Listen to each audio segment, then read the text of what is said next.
Nous rencontrons très souvent dans le Nouveau Testament ces deux mots, âme et esprit. Et puisque notre désir premier est présent et de faire entre ces deux termes une distinction, ou de remarquer la distinction que fait la parole de Dieu entre eux, il nous faut définir par une règle générale ce qui les distingue. Cette distinction générale peut être établie de la manière suivante. L'âme, souvent exprimée par la vie, se rapporte à l'homme dans sa propre vie consciente, ici-bas dans ce monde. Son bien ou son mal, son pouvoir de faire, d'accomplir, de jouir, de profiter, de connaître et d'acquérir ce qui est de ce monde.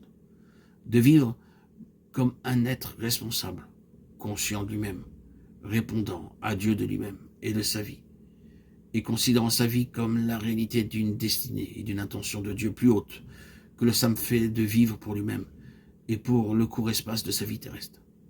L'âme peut être touchée par quelque chose de plus élevé et y répondre. Mais sa relation première ne la porte pas vers Dieu. Une telle relation est indirecte et secondaire. L'esprit est ce par quoi, étant donné la régénération nécessaire, l'homme est lié directement aux choses de Dieu. Il est ainsi constitué afin de pouvoir être en relation avec les êtres spirituels et les choses spirituelles.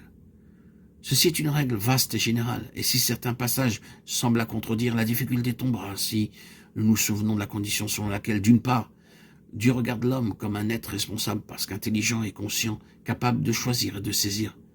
Et d'autre part, lorsque l'esprit a été régénéré et amené en communion vivante avec Dieu, l'âme elle aussi a été touchée et désormais elle reçoit de Dieu comme elle donne à Dieu par le moyen de l'esprit. Nous pouvons rappeler ici un passage de la lettre de Paul aux Corinthiens qui exprime bien notre pensée. Ce sont des choses que l'œil n'a point vues, que l'oreille n'a pas entendues et qui ne sont pas montées au cœur de l'homme, mais que Dieu a préparées pour ceux qui l'aiment.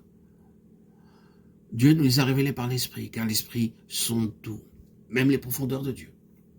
En effet, qui sait ce qui est dans l'homme, sinon l'Esprit de Dieu qui est en lui? De même aussi, personne ne connaît ce qui est en Dieu, si ce n'est l'Esprit de Dieu. Mais nous avons reçu l'Esprit qui vient de Dieu, afin que nous connaissions les grâces de Dieu. 1 Corinthiens 2, 9, 12. Chaque royaume est gouverné et limité par sa propre nature. Un animal et un homme ne pourront pas pousser très loin leur rapport mutuel. Que représente un orotario de Handel pour un chien? Nous n'avons fait jusqu'ici que frayer le chemin pour notre étude réelle.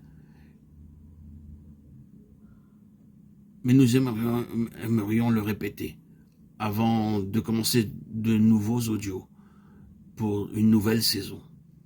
Notre étude n'aura pas un caractère académique ni technique. Nous n'aurions ni le désir ni la compétence.